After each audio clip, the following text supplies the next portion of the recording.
a student came up to me in front of everyone and said, "Miss Shana, are you Jewish?" And I responded with, "Why are you asking?" And their response was, "'Cause it's concerning." And I said, "Why is it concerning?" And they said, "Because it's not good." And then another student shouted out, "Kanye West hates Jews."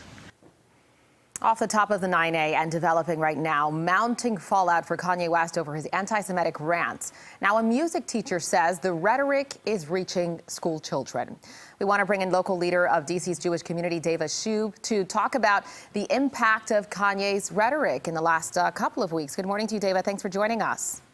Good morning, Jeanette. Thank you for making time for this important conversation. Absolutely. I mean, just that little soundbite, that sound that we ran there is really concerning. I want to ask you more generally, though, in the Jewish community, what's been the reaction to what's been going on the last few days?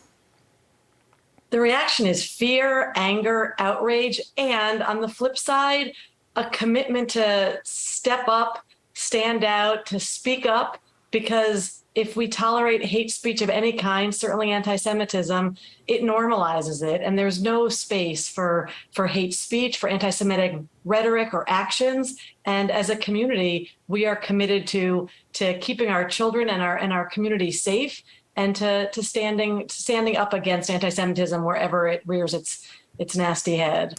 Speaking of the children, though, how do you bring this down to their level in a way that's appropriate, that doesn't scare them and doesn't confuse them?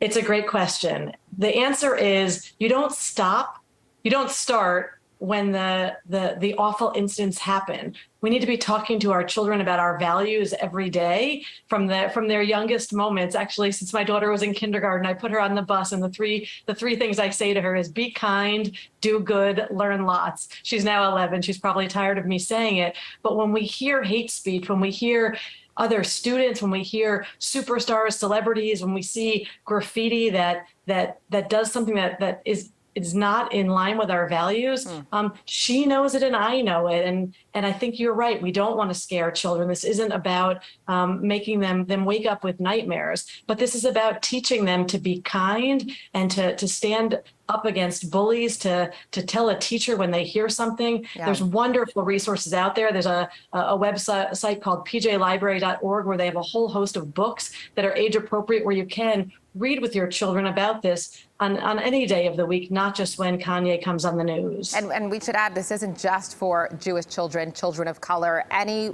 child, any family, whatever race or background, should be having these conversations with their children proactively. I'm curious, we've seen companies, Adidas most recently, cut ties with Kanye West, others calling out what he's done. Do you think that's enough? Do you think there should be more done on that front?